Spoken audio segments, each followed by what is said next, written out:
Cuando en los medios se sobredimensiona un aspecto de la realidad, se le dota de una supuesta explicación ideológica y científica incuestionable, y se generan estereotipos con tan virulencia, la mujer es una víctima por el mero hecho de ser mujer, y el hombre es un asesino, maltratador o violador por el mero hecho de ser hombre, esto va directo al inconsciente sin pasar por ningún tamiz consciente racional. Se genera una paranoia sin igual en la sociedad y un enfrentamiento ficticio entre sexos que, por supuesto, genera mucha más violencia y destruye la unidad familiar. Si no estamos en permanente alerta, el control biopolítico de las élites se mete hasta debajo de nuestras sábanas y nos destruye silenciosamente. La propaganda capitalista es tan abrasiva e intrusiva que coloniza nuestra más profunda intimidad y vulnerabilidad, manipula nuestros deseos, la huella de nuestras carencias y anhelos, nos atrapa por nuestras necesidades emocionales y nuestros goces pulsionales, goces que pueden ser en muchos casos autodestructivos. Puede que nunca podamos cambiar nuestros valores como sociedad hasta que no dejemos de estar expuestos a esta guerra psicológica sin cuartel contra el ser humano.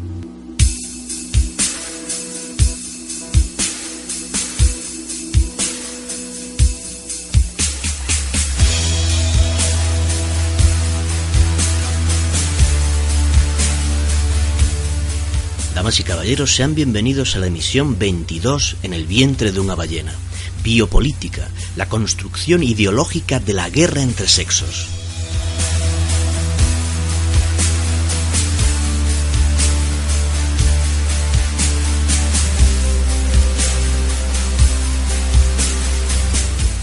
Somos unos cuantos los que desde hace tiempo nos preguntamos qué está pasando, por qué este bombardeo incesante de estereotipos estigmatizantes contra el varón y la mujer. En el momento en que la violencia doméstica se empezó a llamar violencia de género, se impuso una visión ideológica sobre el análisis científico del fenómeno. De repente un solo factor, el machismo, bastaba para explicar la complejidad de la violencia en el entorno familiar. Pero ni en la naturaleza, ni por supuesto en la cultura, se puede explicar algo por una sola causa. Siempre que se haga esto es un fraude y sobre todo una estupidez. Más aún cuando no se puede cuestionar dónde se pone el foco de atención y dónde no se pone. Es decir, cuando no se puede cuestionar la ideología que se ha impuesto a golpe de muchísimo dinero en incesantes campañas de propaganda. Cuidado también con el pensamiento dirigido por los datos, pues hay ideología e intenciones en cómo se presentan esos datos, intenciones políticas, y en cuáles datos se escogen, cuáles se silencian o se sacan de contexto o quedan sin justificar. En España el número de asesinatos de hombres a sus parejas o exparejas femeninas pasó de estar entre las tasas más bajas de Europa a comenzar a acercarse a las más altas. Los defensores de estas políticas y estos predicamentos ideológicos sostienen que esto se debe al efecto de una mayor visibilización de la violencia. De nuevo, la causa única científica. Y puede ser un factor, pero en ningún caso es explicación suficiente. Es necesario revisar urgentemente todo lo que se está haciendo, pues los resultados, como ya pronosticamos hace años en La Ballena, no paran y no pararán de empeorar si seguimos cual burro tras la zanahoria. A su vez, han aumentado los casos de violencia llamada de género en los colegios e institutos, en concreto en un 33% en un año, según la memoria de la Fiscalía General del Estado 2012.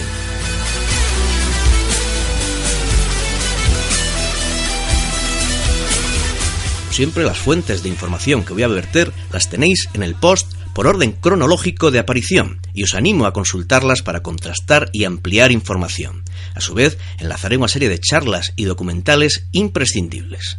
En el vientre de la ballena no vale con sacudirse la información incómoda bajo cualquier pretexto.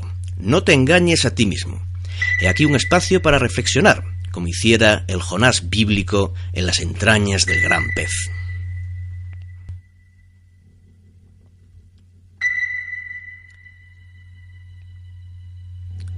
Según el libro Antropología Cultural, de la célebre antropóloga Barbara Miller, la descendencia matrilineal, sistema de parentesco que resalta la importancia de las mujeres, estableciendo la herencia de bienes y propiedades solo por línea femenina, está descendiendo en todo el mundo a resultas tanto del colonialismo europeo como de la globalización contemporánea occidental. El dominio colonial europeo en África y Asia contribuyó al declive del parentesco matrilineal, mediante el registro de las tierras y otras propiedades a nombre de varones que se asumía eran cabezas de familia, incluso cuando lo eran las mujeres. Procesos como este, además de cambios en la producción económica, erosionaron el poder y los derechos previos de las mujeres. Antes del colonialismo europeo, Norteamérica tenía una de las distribuciones de descendencia matrilineal mayores del mundo. Algunos ejemplos son la sociedad iroquesa de Norteamérica o los mayas actuales de Oaxaca, que tienen un alto grado en igualdad de género y alta consideración de la mujer. También en Oceanía, entre los Minangkabau de Indonesia, 3 factores explican el declive de la descendencia matrilineal: el colonialismo holandés, las enseñanzas islámicas y la modernización del Estado indonesio. Actualmente la descendencia patrilineal se da en un 45% de las culturas, la matrilineal en un 15%, mayormente sociedades horticultoras o agrícolas. En las sociedades industriales la descendencia y herencia es bilateral. En definitiva, si aceptamos el matrilinaje como uno de los principales indicativos del buen estatus de la mujer en la sociedad, nos encontramos que los datos no concuerdan con la visión ideológica hegemónica actual, que prácticamente viene a decir que la mujer ha sufrido la más absoluta opresión en todas las épocas y en todos los lugares. Esto no es más que una distorsión de la historia y cabe preguntarse a qué responde. Sorprende observar la increíble riqueza cultural del ser humano. Por ejemplo, entre los actuales zuñi norteamericanos, el travestido, transexual o hermafrodita es motivo de orgullo en las familias. Se considera un don, en ningún caso motivo de represión o vergüenza. En la tribu de los Zambia, en Papúa Nueva Guinea, los jóvenes varones deben pasar la adolescencia en un rito de relaciones sexuales con sus mayores, pudiendo incluso incluir sexo oral y anal, por su creencia de que ingerir el semen es beneficioso para crear futuros hombres guerreros, una práctica que desde nuestra óptica cultural sería delito de violación de menores.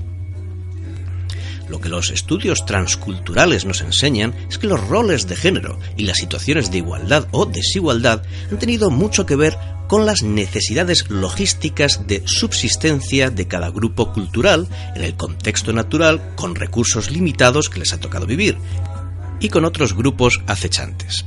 En cada cultura se encuentran situaciones duras para ambos sexos. Una vez establecido un contexto, considero más cercano a la realidad, pasemos ahora a analizar brevemente algunos textos feministas, grandes referentes intelectuales en la actualidad. Beatriz Gimeno fue presidenta de la Federación Estatal de Lesbianas, Gays, Transexuales y Bisexuales y es diputada de Podemos en la Asamblea de Madrid. Esto es lo que escribe en su propio blog. La heterosexualidad, el régimen regulador por excelencia, no es la manera natural de vivir la sexualidad, sino que es una herramienta política y social con una función muy concreta que las feministas denunciaron hace décadas: subordinar las mujeres a los hombres. Si la heterosexualidad fuese natural, o siquiera beneficiosa para las mujeres, no necesitaría de los enormemente complejos mecanismos que se emplean para mantenerlas dentro de ella. ¿Cómo es posible que no haya más voces dentro del feminismo que denuncien las aberraciones intelectuales de Beatriz Gimeno? Barbie Japuta, no es un insulto, se hace llamar así, todo un referente en el diario.es y una de las mayores agitadoras de las redes sociales, escribe en uno de sus artículos: al igual que todas las mujeres somos víctimas potenciales, los hombres son verdugos potenciales. La psiquiatra feminista Genoveva Rojo dice: cualquier hombre es potencialmente un violador en un sentido amplio de la palabra. Está preparado para ello y puede llegar a hacerlo. La violación es un modelo al que se referencia cualquier encuentro heterosexual libre, tanto en matrimonios o parejas institucionalizadas como en los encuentros no institucionalizados. La coacción, la genitalidad y la ruptura entre sexualidad y afectividad, coordenadas en la que se sitúa la violación, se reproducen en mayor o menor grado en todo encuentro sexual libre.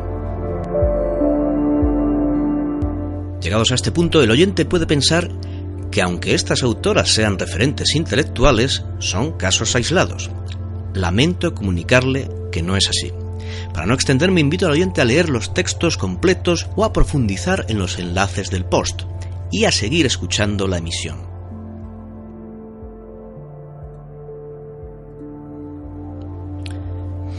Era necesario que el feminismo español criticase el tutelaje de la mujer por parte de su esposo, normas consuetudinarias y jurídicas que se remontan al Código Civil de 1889.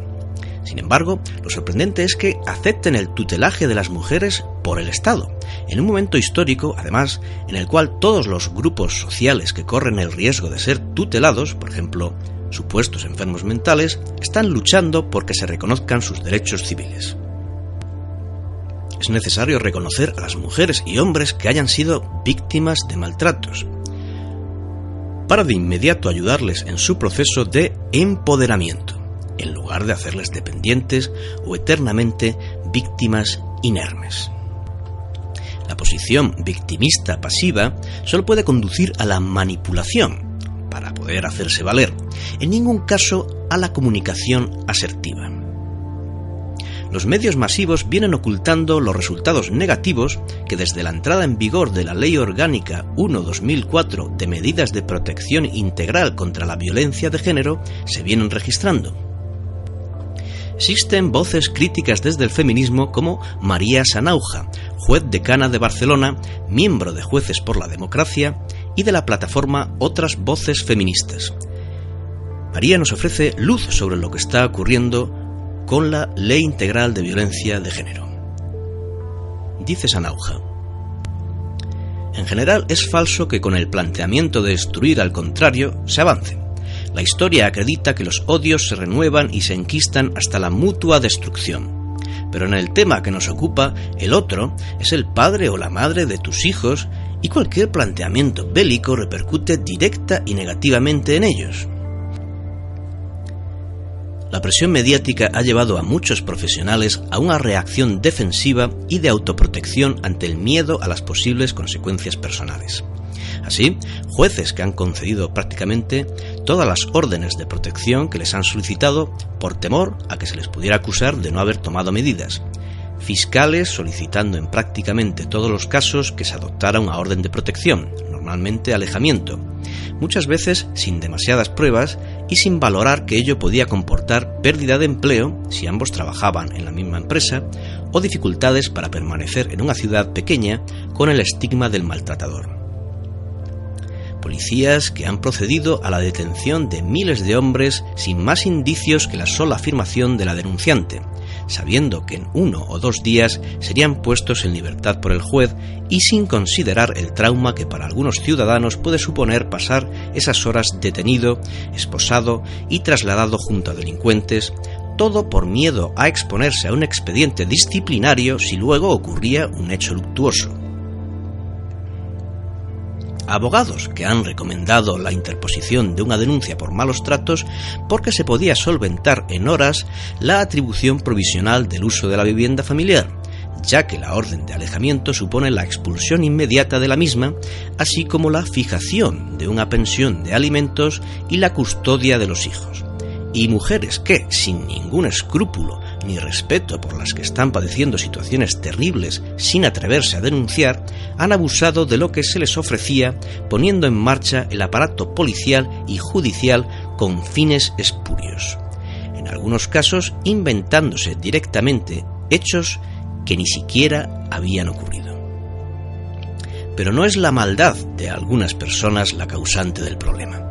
Lo tremendo es estructurar un sistema legal y una aplicación de la norma que permita a los perversos utilizar la organización colectiva para conseguir sus objetivos, causando daño a muchos otros, niños, abuelos, padres, y se mantenga durante años a pesar de la evidencia de que no ha dado resultado.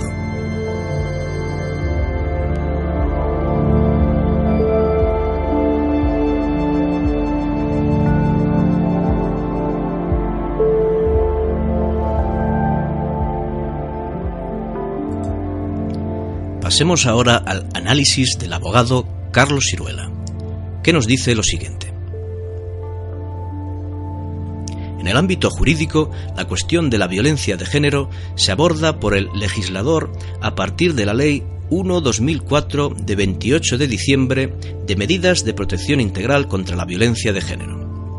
Ya en la exposición de motivos de esta norma se nos explica por el legislador una declaración de principios bastante clara, al definir el fenómeno de la violencia de género como el símbolo más brutal de la desigualdad existente en nuestra sociedad. Lógicamente, aquí el legislador parte de una suerte de jerarquía en cuanto a las situaciones de desigualdad existentes, a partir del cual sitúa a las claras la desigualdad entre hombres y mujeres como la principal, la más brutal, dice literalmente. Pero lo que es sin duda más relevante, este concepto viene a lanzar un mensaje a los jueces y tribunales de justicia que clásicamente habían sido definidos como indiferentes indagadores de la verdad. A partir de esta norma, la justicia penal, como poder independiente del Estado, va a pasar a convertirse en un instrumento para la lucha y erradicación de una determinada delincuencia. La propia norma creaba unos juzgados especiales dirigidos a la persecución de un determinado tipo de delitos, los juzgados de violencia sobre la mujer, y específicamente se introducían en el Código Penal delitos que suponían una novedad de nuestro sistema sancionador. De ser cometidos por el varón, esposo o novio de la víctima, este era sancionado con mayor pena que en el supuesto inverso, esto es, cuando era la mujer quien ejecutaba la misma conducta respecto del varón. Lógicamente, estos preceptos fueron objeto de una intensa polémica, que alcanzó a las más altas instancias del Estado. Finalmente, el Tribunal Constitucional declaró la constitucionalidad de la norma, principalmente a partir de su sentencia 59/2008 de 14 de mayo. Ello supuso un salto cualitativo en el concepto de justicia penal en España. No obstante, algunos de los magistrados que participaron en la decisión de esta sentencia quisieron dejar constancia de su discrepancia con el contenido de la misma, emitiendo distintos votos particulares. Estos magistrados expresaron su desacuerdo con el hecho de que la misma conducta fuera sancionada con mayor pena en función de un único criterio, el sexo de la persona que la cometía. Para estos magistrados, ello era algo que resultaba sencillamente intolerable, por chocar directamente con un derecho fundamental, el derecho a la igualdad. Porque en el fondo, lo que latía en este tipo de medidas era la tradicional concepción de la mujer como sexo débil, merecedor de la especial tutela del Estado, y porque la nueva norma incurría en el riesgo de caer en la culpabilización colectiva de los varones. Es decir, la norma no agravaba la sanción en función de la conducta desplegada por el delincuente, sino en relación a la naturaleza de varón del delincuente, creando una sombra de culpa colectiva y reintroduciendo la figura del derecho penal de autor. El marco jurídico penal actual se construye a partir de las ideas liberales emanadas de la Revolución Francesa. La Declaración de Derechos del Hombre y del Ciudadano, de 26 de agosto de 1789, establecía en su artículo 6 que la ley debe ser igual para todos, tanto cuando proteja como cuando castigue. Esta misma norma, hace ya más de 2 siglos, establecía que todo hombre se presume inocente mientras no sea declarado culpable. Aunque pueda resultar incómodo a determinadas sensibilidades, lo cierto es que, en el ámbito de la historia del derecho, la ley a la que nos referimos ha dado al traste con estos principios liberales, y lo ha hecho al establecer la presunción de que todo varón que discute y se enzarza en una controversia con su pareja en el curso de la cual llegan a proferirse amenazas o incluso un acometimiento de tipo físico, actúa como heredero de una pretendida tradición machista, de cuál sea la motivación que haya ocasionado esa disputa o la verdadera intencionalidad del autor.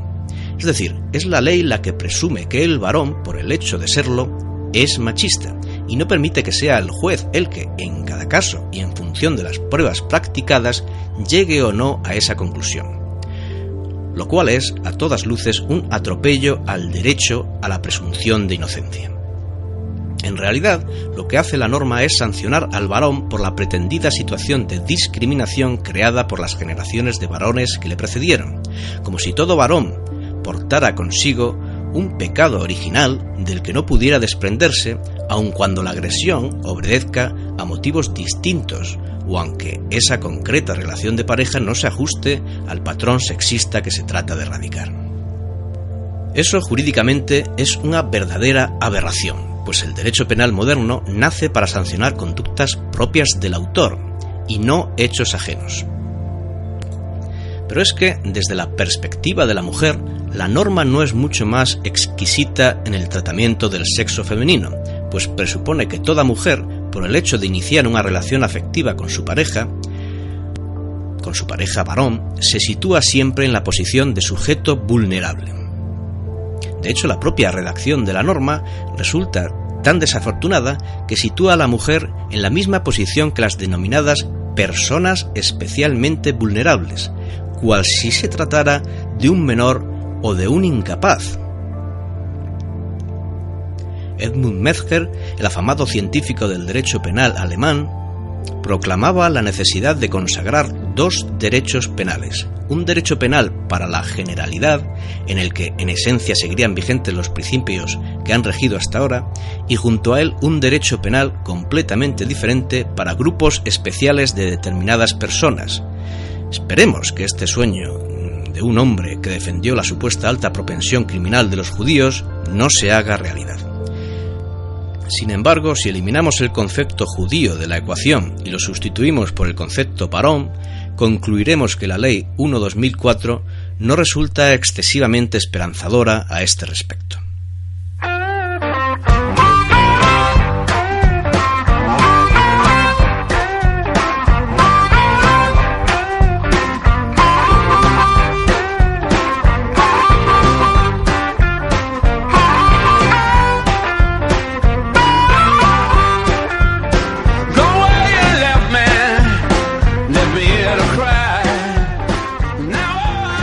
La visión sobre la desigualdad laboral entre sexos también se está manipulando, al menos en algunos datos. En 2009, el Ministerio de Igualdad de Viviana Aido realizó 46.239 inspecciones en 241 empresas para comprobar si los trabajadores españoles sufrían algún tipo de discriminación. Pues bien, solo encontró 590 supuestos casos, un 1,28%, y en 245 la discriminación la padecían hombres.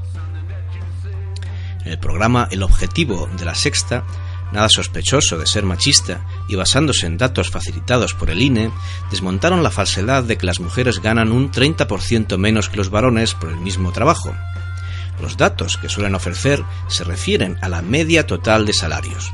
Los principales problemas se deben a que la mujer suele tener una vida laboral más fragmentada. En el único ámbito laboral donde sí se observa discriminación entre sexos es en puestos de directivos. Escuchamos un breve fragmento del programa. Datos bien atados para que no parezca mucho más de lo que es, y con lo que estamos viendo, Natalia. Claro, porque no se están refiriendo al mismo tipo de trabajo, ni siquiera a la misma antigüedad ni a la misma edad. Eso es muy importante. ¿Qué es lo que le hemos pedido al INE? Pues esto le hemos pedido, que nos haga un perfil tipo de un hombre y una mujer con el mismo puesto de trabajo, como decía Pedro Sánchez, que trabajen las mismas horas y que tengan las mismas condiciones laborales. Y aquí vemos cómo la diferencia entre hombres y mujeres se estrecha, por ejemplo, en este primer punto, en restauración y comercio.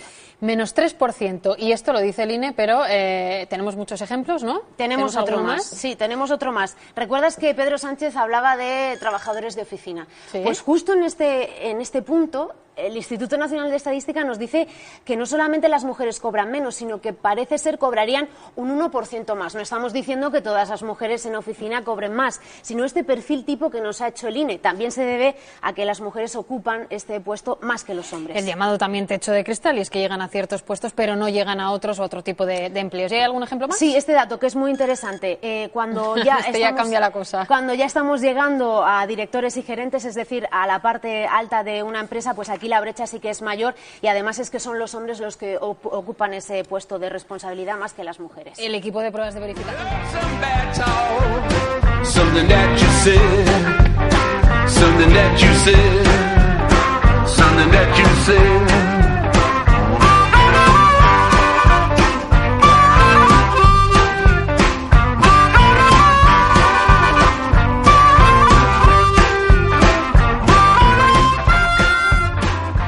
Según datos del INE, en 2009 el 87% de los accidentes laborales graves los sufren varones, además del 95% de los accidentes laborales mortales.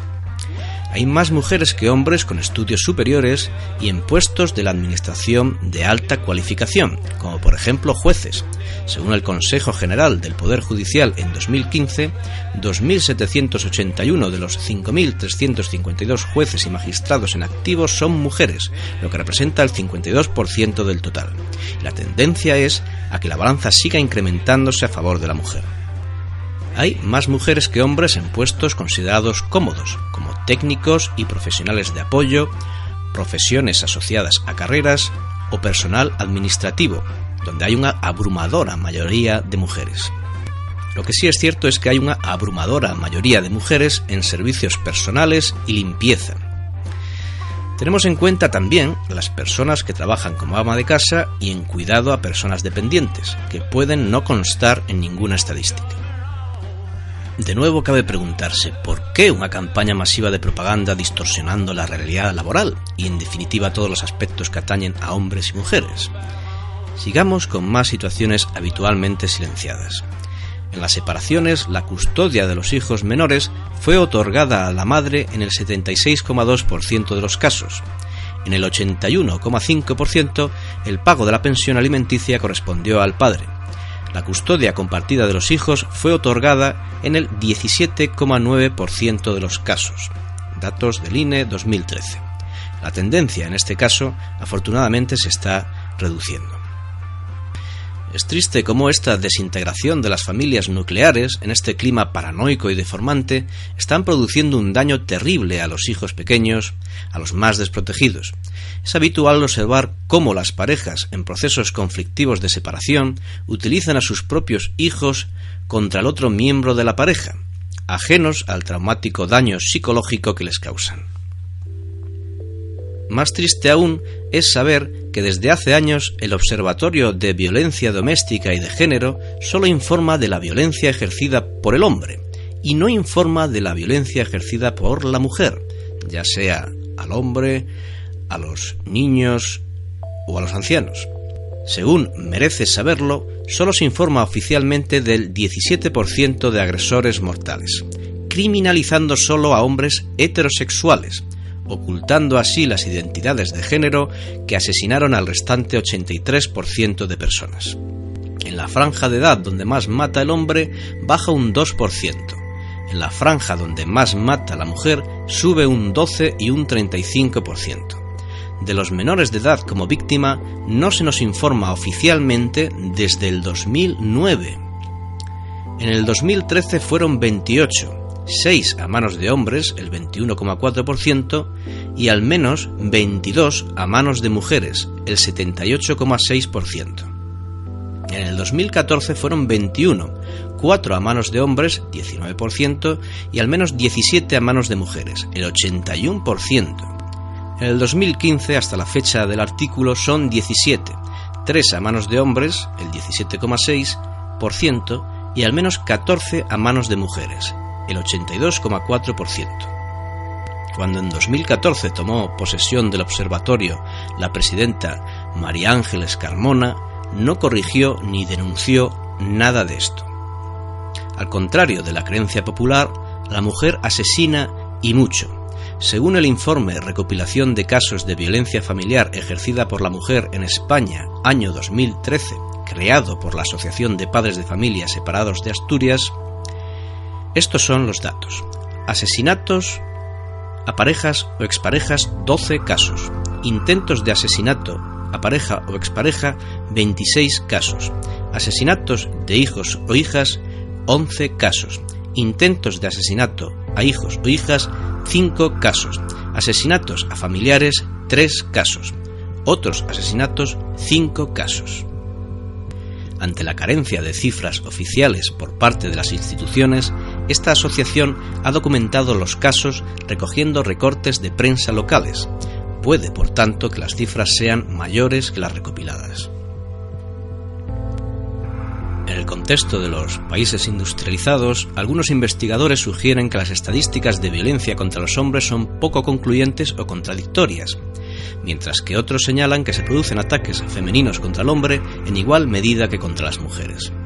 En este contexto, varios estudios realizados principalmente en Estados Unidos muestran una prevalencia que oscila entre 0,2 a 1,4 por 1000 hombres, o que en 2005 aproximadamente un 19,1% de los varones casados son víctimas. Se incluyen 8,3 puntos porcentuales correspondientes a violencia doméstica cruzada. Solo en la Comunidad de Madrid en 2006 las mujeres cometieron un total de 2.589 delitos de violencia sobre sus parejas, según los datos de la Fiscalía de Madrid sobre violencia doméstica. En España, en 2009, según el Poder Judicial, hubo 10 hombres asesinados por sus parejas. 9 asesinatos fueron cometidos por mujeres.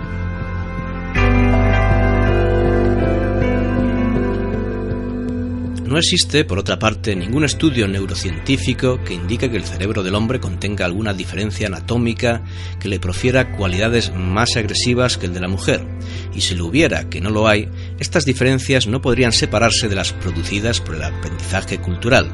El hombre y la mujer tienen las mismas estructuras cerebrales. Las diferencias se deben, sin que esto sea concluyente, a distintas densidades de materia gris en algunas zonas, pero como digo, inseparables del efecto culturizante. Desde aquí abogamos por una educación en igualdad que reconozca, por supuesto, las diferencias, pero que acabe al fin con los estereotipos que estigmatizan a un sexo u a otro, o a los distintos géneros y orientaciones sexuales. Por este fin debemos precisamente denunciar estas ideologías. Antonia Carrasco, presidente de la Asociación de Víctimas de la Ley de Violencia de Género y miembro de la Plataforma Europea de Padres, analizó el 9/5 del 2015 la actual Ley de Violencia de Género y su praxis policial y judicial. La ponente expuso soluciones y vías para proteger a todo el entorno de la familia de una manera realmente eficaz y equitativa. El 65% de los asesinatos de niños lo cometen mujeres. De eso no interesa hablar. Nosotros estamos luchando por una ley de violencia intrafamiliar, dijo Antonia Carrasco. Recomendamos su visionado por su ecuanimidad, rigurosidad y honestidad intelectual. El enlace lo tendréis en el post con el nombre Análisis de la Ley Integral contra la Violencia de Género, de Antonia Carrasco. De nuevo, cabe preguntarse, ¿por qué se están cometiendo todos estos disparates en contra de los intereses de hombres, mujeres, niños y ancianos? ¿Y por qué los diversos feminismos no los denuncian, salvo casos aislados? ¿Por qué reducir la complejidad de la violencia a la cultura machista únicamente? Suecia, por ejemplo, uno de los países con índices de igualdad entre géneros más altos del mundo, presenta una de las tasas de violencia doméstica más altas de la Unión Europea, además de una tasa de maltrato a la infancia que solo es superada por Rumanía de entre los países de la OCDE. ¿Por qué determinados poderes públicos y económicos promueven esta ideología? Si algo ha caracterizado siempre al poder, salvo excepciones, es su maquiavelismo. Desde que existen los estados modernos del capitalismo liberal, han promovido un tipo de modelo familiar que beneficiase a su modelo económico. La cultura llega al bebé a través de la voz de los padres. Cuando les ha interesado que la mujer se quedase en casa, lo promovieron. Cuando por guerras u otras situaciones era necesario llenar sus fábricas de mujeres, promovieron el trabajo de la mujer. Cuando la compañía de tabaco Lucky Strike quiso ampliar su mercado al cliente femenino, a inicios del siglo XX estaba mal visto que la mujer fumase en público, contrataron al propagandista Edward Bernays, que ideó un plan que relacionaba irracionalmente fumar con la emancipación de la mujer. El cigarro era ahora una antorcha de libertad.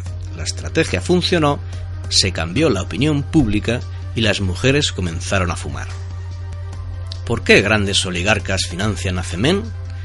¿Cómo mujeres feministas pueden apoyar a un grupo que, además de funcionar como una secta en la captación de mujeres y como una multinacional de ingeniería social, ha promovido el antiislamismo y ha hecho activismo a favor de los nazis ucranianos?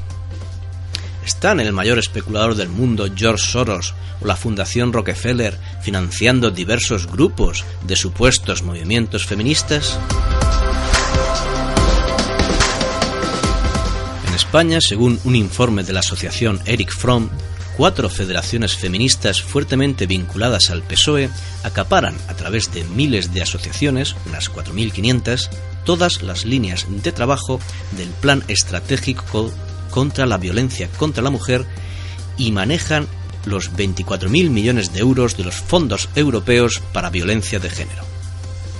Se trata de la Fundación Mujeres, la Federación de Asociaciones de Mujeres Separadas y Divorciadas, la Federación de Mujeres Progresistas y la Asociación de Juristas Temis. En otras palabras, creo que se podría afirmar que el PSOE de Zapatero se entregó los fondos a sí mismo, a través de lo que la asociación Eric Fromm llama una estructura espejo.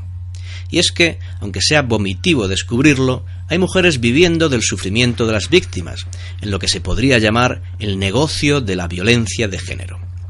Pero a la hora de la verdad, las casas de acogida escasean, los psicólogos escasean, los asistentes sociales escasean y la decencia escasea. Es por esto que los y las vividores de la ideología de género hacen campaña constante animando a que la mujer denuncie, porque a más denuncias, más subvenciones y más negocio, y lo hacen sin atender a la situación psicológica y económica en que se encuentra la mujer en cada caso. Como apunta María José Rodríguez de Armenta, doctora en psicología, psicóloga forense, autora de SOS, Mujeres Maltratadas y numerosos estudios sobre violencia de género, con el perfil psicológico de una mujer que ha sufrido maltrato, es muy difícil que denuncien, y si denuncian es difícil que aguanten todo el durísimo proceso judicial sin una asistencia psicológica. Tal asistencia no se les da.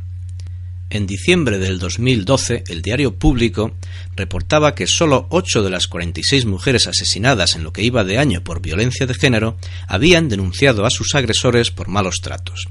Según la estadística del Ministerio de Sanidad, Servicios Sociales e Igualdad, solo el 17,3%. Las denuncias por violencia de género han disminuido en un 9,6% en los últimos 5 años, según el artículo que está fechado en 2013. Según el Observatorio contra la Violencia Doméstica y de Género del Consejo General del Poder Judicial. Una caída que la institución atribuye a la crisis, dado que el empeoramiento económico tiene un efecto disuasorio en las víctimas. La dependencia económica de las víctimas de violencia de género hacia sus maltratadores sigue siendo un obstáculo para denunciar y la crisis no ha hecho más que agravarlo. Las mujeres creen que contarán con menos recursos económicos y tienen miedo de no poder alimentar o pagar el colegio de los hijos. Luego llegó la reforma laboral y esa situación se agravó aún más. La violencia económica es muy difícil de detectar y de hecho no está reconocida como tal en la Ley Integral contra la Violencia de Género, aunque sí en otras leyes internacionales. En la malvadisísima Unión Soviética, las mujeres podían ser independientes en igualdad de condiciones laborales. El Estado proveía de guarderías públicas y asistencia social para menores o parientes dependientes, además de largos permisos de maternidad. Estos recursos públicos, sin duda, además de la ausencia de desempleo, podían emancipar a la mujer de su maltratador.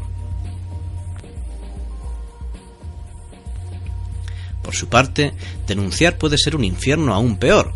Si una persona está dispuesta a matar, no le parará ninguna orden de alejamiento. El Consejo General del Poder Judicial, en su informe sobre la problemática jurídica de la violencia doméstica, aprobado el 20 de marzo de 2001, enfatizaba cómo las medidas de alejamiento se incumplen en el 90% de los casos. En el siguiente audio podemos escuchar brevemente el testimonio de una mujer maltratada. Esta mujer era feminista e independiente económicamente. Denunció a su maltratador, pero no se libró de él hasta que él murió. denuncia que es un problema que debe hacer frente el Estado y que la asistencia es muy precaria o inexistente. Muy interesante su testimonio también para desmitificar a estas mujeres y dejar de tratarlas como incapaces. Desde los 18 años que conocí a la persona que me estuvo secuestrada y totalmente sodomizada, hasta que tuve la suerte de que hace 2 años, poco más de 2 años, falleció él, y entonces yo pude salir a la calle. Pues venirme abajo. A ver. Toma agua. Aquí no, tranquilo. Ante todo quiero romper una lanza porque tenemos como un concepto de que las mujeres que somos víctimas de violencia machista, somos mujeres exclusivamente, sumisas, pasivas, que buscamos, como bien decías tú, el protectorado y todo esto, dependientes económicamente, y no siempre sucede eso. Os puedo garantizar que no siempre sucede eso. A lo largo de todos estos años he conocido a mujeres maltratadas, evidentemente de todos los ámbitos sociales, mujeres con una capacidad intelectual alta, baja, de todo tipo. Evidentemente, como decía la compañera Ángeles, no es lo mismo que yo, que soy mujer de la clase trabajadora, tenga una violencia machista, cuando después tengo que ir con la cara partida y toda renegrida a trabajar, que vaya una señora que vive en Somio, que las he conocido, que con ponerse un poquitín de maquillaje de Chanel y seguir con su vida de siempre no pasa absolutamente nada, no es lo mismo. Yo no soy dependiente, nunca he dependido económicamente de la persona, de mi agresor. He sido una persona que he militado desde los 14 hasta los 18 años, que conocí a esta persona, he militado políticamente, era feminista, y eso no me libró en absoluto de dar con un canalla que precisamente por vivir en una sociedad patriarcal y machista decidió desde el minuto 1 someterme. ¿Cómo someter? Como decía la compañera Ángeles, a palos. Tal cual. Aislándome totalmente de la gente, con chantajes, con emociones, en una sensación de soledad absoluta, que claro, evidentemente cuando empiezas tan joven pues es bastante difícil salir de ella. No obstante, como soy persona luchadora, escapé en muchísimas ocasiones. Todo el mundo te pregunta, ¿cómo pudiste soportar? No, yo escapé muchísimas veces y os puedo garantizar que ha dado conmigo en todos los sitios que he podido lograr vivir en este país. Algo falla cuando las mujeres, aunque nos digan que entramos en todo el sistema de protección, que no vamos a estar expuestas ni la seguridad social, ni dónde vivimos, ni nada, la persona que nos arrede consigue dar con nosotros allí donde estemos. Yo durante muchísimos años, con órdenes de protección, con todo, no ha valido absolutamente para nada. Si pudiera abrirse un diálogo social entre todos los actores implicados, podrían generarse mejores soluciones para cada caso concreto. Unidos Podemos, por ejemplo, ha indicado la necesidad de dar cobijo en casas de acogida sin necesidad de denunciar. Por otra parte, en países como Canadá han optado, cuando sea necesario, por un programa similar al de protección de testigos. A la víctima se le da una nueva identidad en otro lugar geográfico. Es además un buen método disuasorio para posibles denuncias falsas.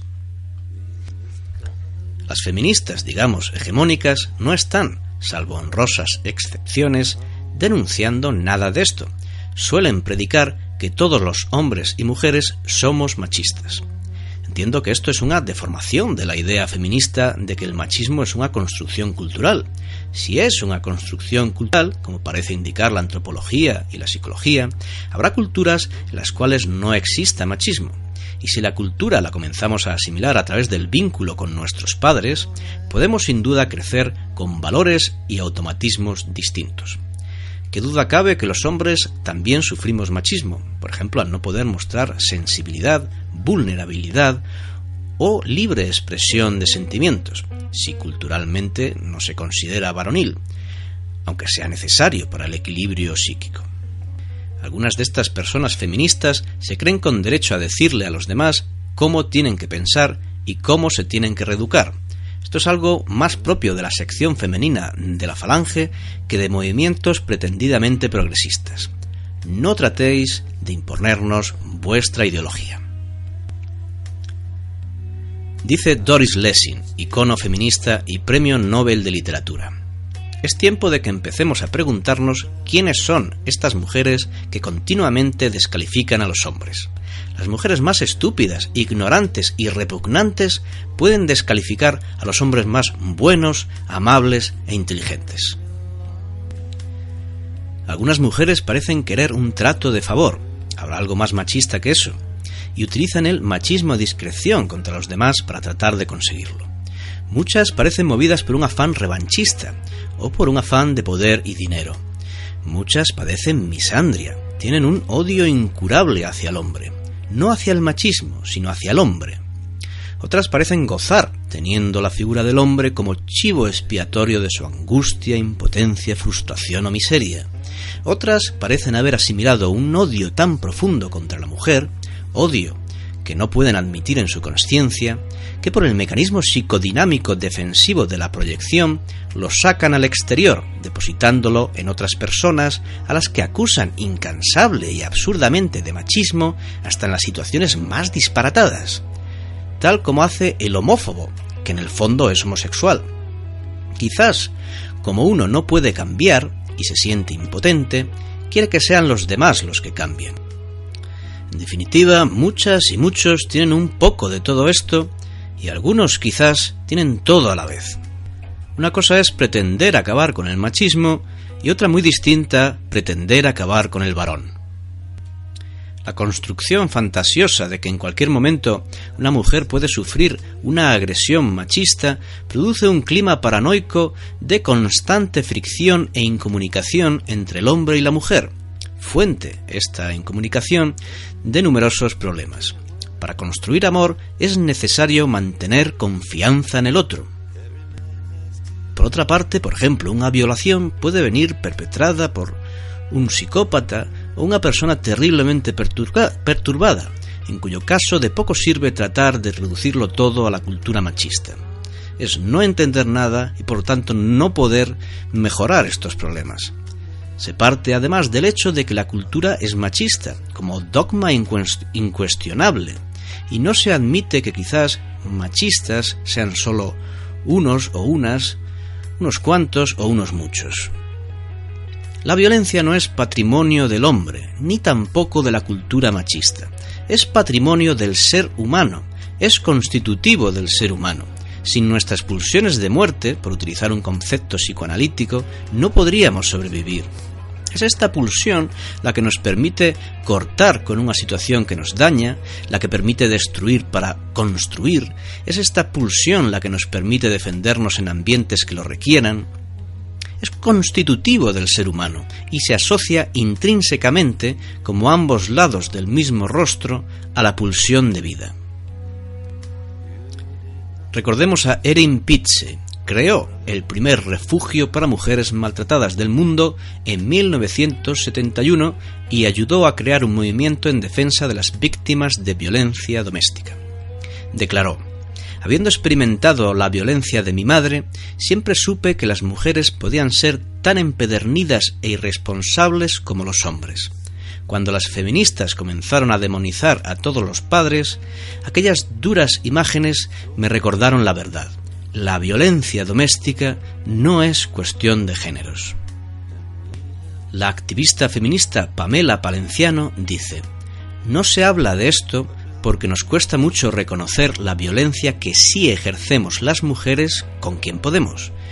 Hablar de la violencia que ejercemos las mujeres, a nivel de políticas de igualdad o de los movimientos feministas, es un tema muy tabú.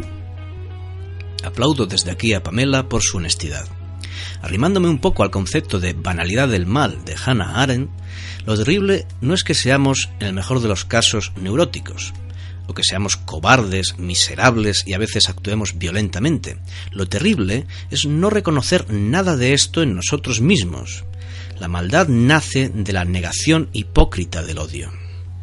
El establishment, para colarnos su ideología, solo necesita hacerla pasar por ciencia o por derechos humanos, en este caso de la mujer.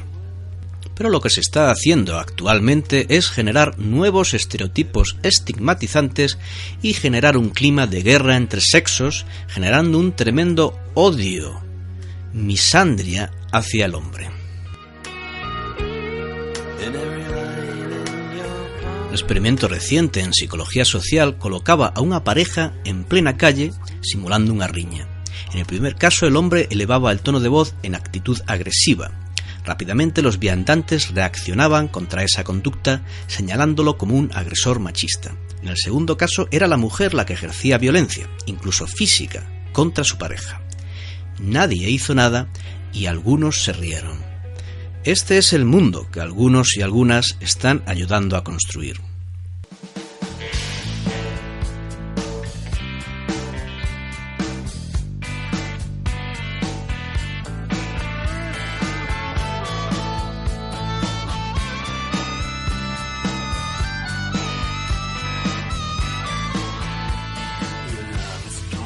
Hay muchas formas de ejercer violencia. La mayoría pasan desapercibidas y las ejercemos muchos de nosotros, incluso sin ser conscientes. No obstante, pueden hacer un daño psicológico tanto o mayor que las violencias reconocidas social o legalmente. Ignorar al otro, manipular, coaccionar, despreciar, chantajear, desvalorizar, todas son formas de violencia intolerables. Todas son formas de violencia que hasta que no empiezan a ser nombradas con palabras identificadas, es como si no existieran. Y lo que no existe duele muchísimo más a los que padecen esta violencia. La mujer, en un malentendido sentido de la libertad y la emancipación, recibe un tremendo apoyo social en todo tipo de actos de violencia contra el varón, pues ya se parte de la aberrante ideología de que el varón es culpable, en tanto que varón, y la mujer víctima en tanto que mujer, independientemente de cuál sea la situación.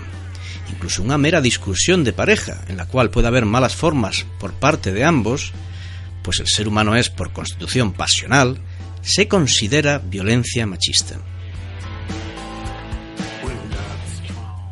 Los periodistas en los medios de comunicación están obligados por protocolo a presentar todos los casos de violencia doméstica, o no, como violencia de género o machista, incluso aunque no se sepa nada sobre el caso.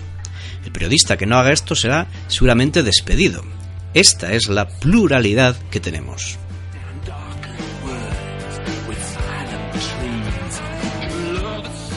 Los hombres se suicidan más que las mujeres en España, y desde 2008 el suicidio es la principal causa de muerte no natural, otro tema silenciado. En 2014, 2.938 suicidios correspondieron a hombres y 972 a mujeres. Difícil saber cuántos de estos suicidios de hombres se pudieron producir en la situación de haberlo perdido todo y sufrir el estigma de hombre maltratador injustamente por alguna denuncia falsa o por una detención ilegal, de las miles que está habiendo en España contra el varón. Los hombres son el 80% de los consumidores de drogas duras. La mayoría de trabajos peligrosos son realizados casi en exclusiva por hombres. La mayoría de muertes en el puesto de trabajo son padecidas por hombres. La mayoría de víctimas en delitos mortales son hombres. El suicidio es la primera causa externa de defunción en los hombres. El 80% de los sin techo son hombres. En algunos países la cadena perpetua o la pena de muerte es exclusiva para los hombres. Ni que decir tiene que la inmensa mayoría de militares fallecidos en conflictos bélicos son también hombres.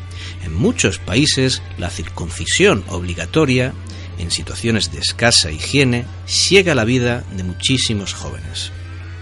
Sin duda estos datos ofrecen una visión muy distinta del bombardeo mediático.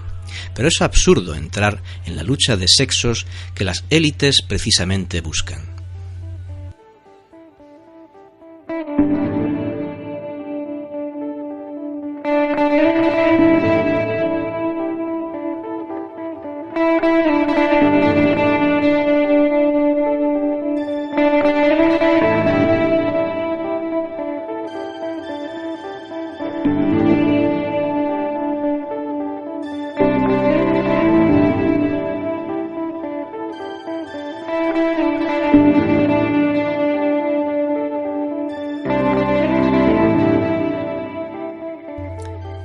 Entre los hombres que sí maltratan hay complejas problemáticas psicosociales que no están siendo atendidas.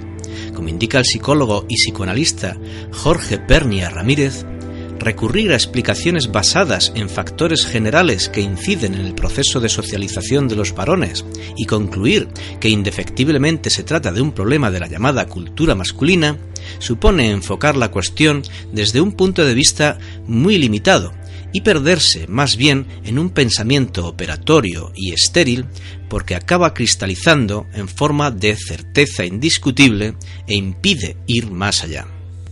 Si pensamos que la destrucción violenta, explosiva, para aniquilar al objeto debe entrañar algún tipo de angustia, un temor a algún tipo de desmoronamiento total, el asesinato en sí aparecerá como la forma de obtener un cierto sosiego en la destrucción que a menudo también es autodestrucción. Eso es lo que parece sugerir el final de muchas de estas historias, cuando tras el asesinato a menudo sigue el suicidio del sujeto o bien una entrega voluntaria a la policía. No es extraño ver luego a estos individuos en prisión como sombras vivientes. ¿A quién mata entonces el sujeto? A un objeto depositario, quizá, de algo más que una investidura narcisista. No es una sombra la que cae sobre el yo, parece el yo mismo destruido en el acto del asesinato, como si el objeto encarnara, efectivamente, un doble indispensable para el sujeto.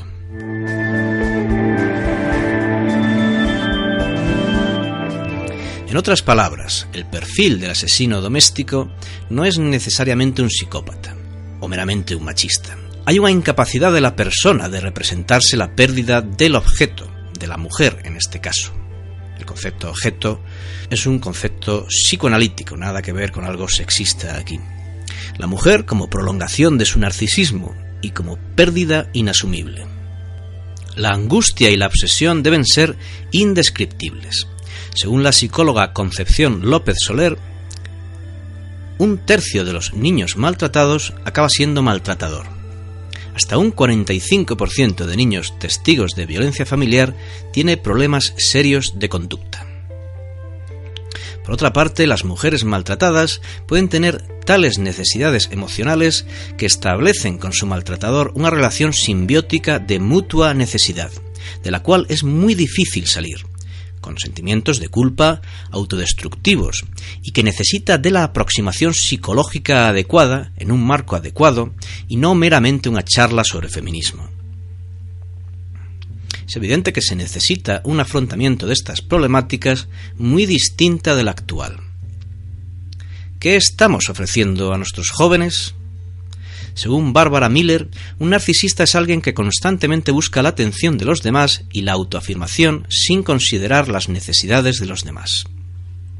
El consumismo respalda el desarrollo del narcisismo por su énfasis en la formación de la identidad a través de la propiedad de bienes que definen al individuo, ropa, aparatos electrónicos, coches y servicios que definen también vacaciones, terapeutas, gimnasios. El estudio de las 6 culturas sugiere que implicar más a los niños y niñas en las responsabilidades del hogar produce una formación de la personalidad menos centrada en uno mismo y más personas protectoras responsables. Si hay un desorden de personalidad que prima hoy día sobre cualquier otro, ese puede ser el narcisismo. El aprendizaje social por modelaje que reciben los jóvenes es terrible.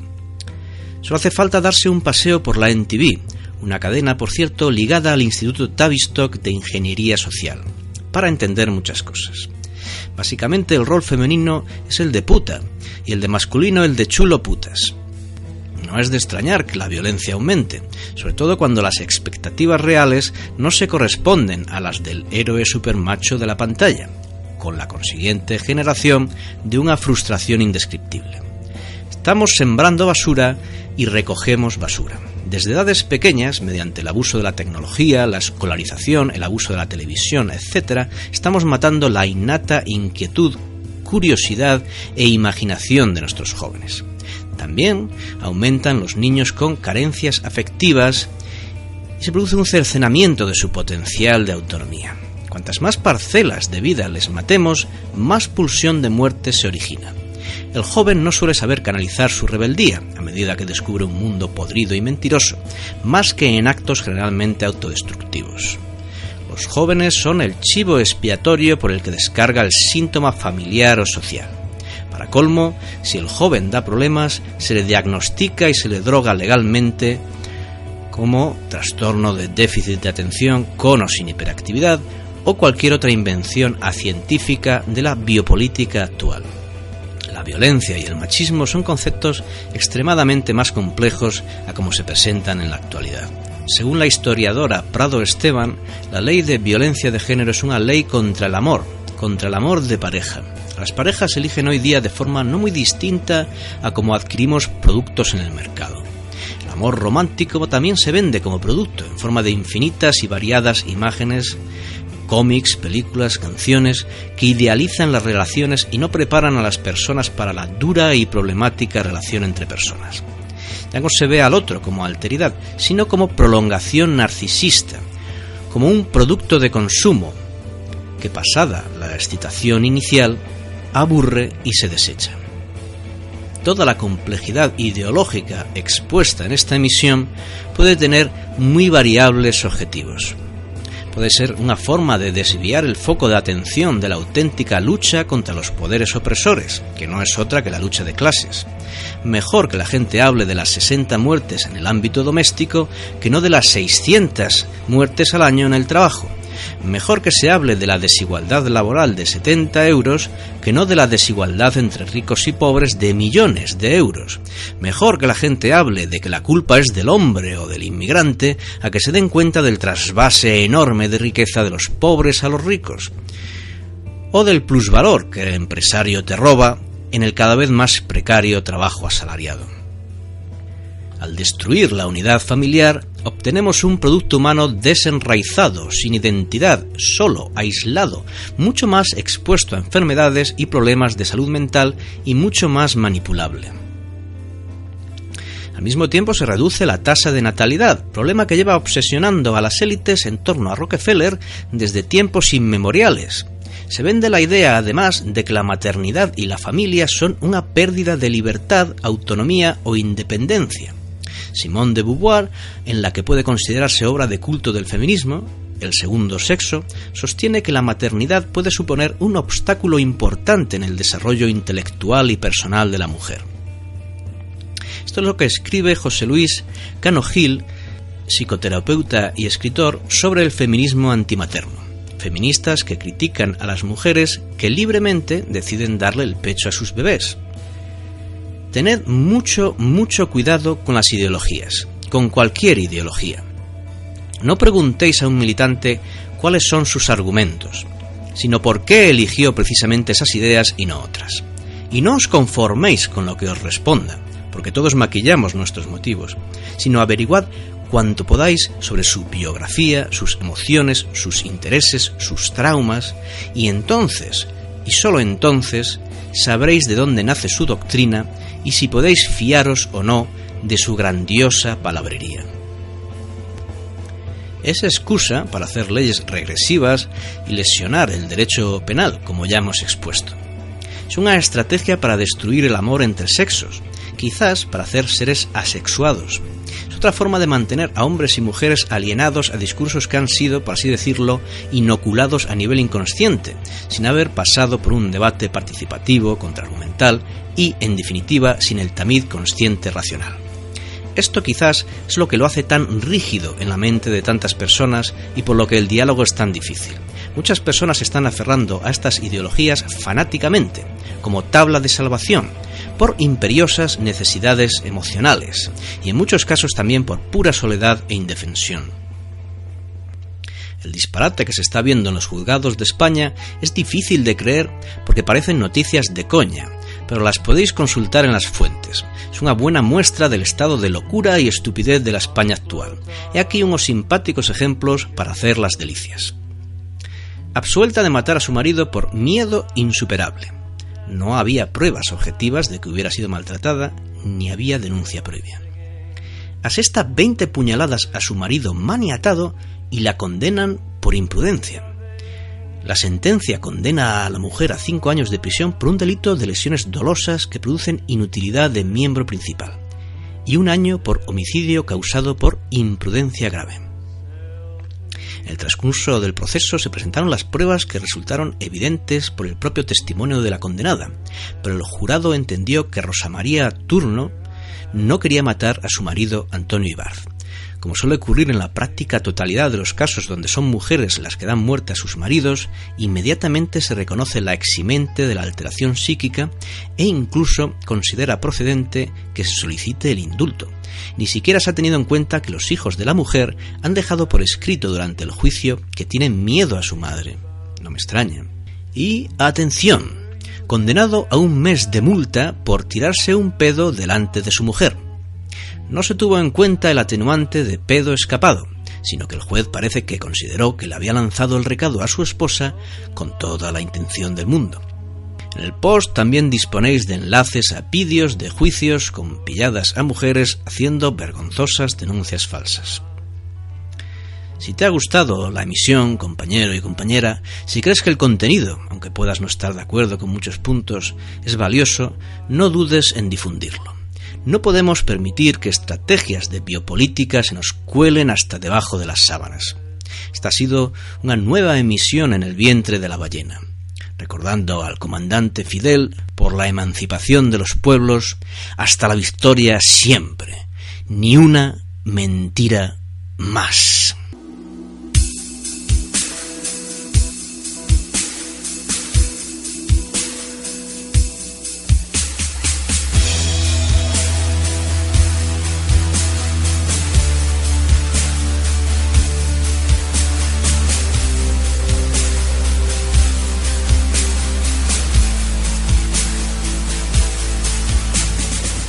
La lucidez es un don y es un castigo. Está todo en la palabra. Lúcido viene de Lucifer, el arcángel rebelde, el demonio. Pero también se llama Lucifer al lucero del alba, la primera estrella, la más brillante, la última en apagarse. Lúcido viene de Lucifer y Lucifer viene de Lux y de Fergus, que quiere decir el que tiene luz, el que genera luz, el que trae la luz que permite la visión interior, el bien y el mal, todo junto, el placer y el dolor. La lucidez es dolor y el único placer que uno puede conocer, lo único que se parecerá remotamente a la alegría, será el placer de ser consciente de la propia lucidez, el silencio de la comprensión, el silencio del mero estar. En esto se van los años, en esto se fue la bella alegría animal.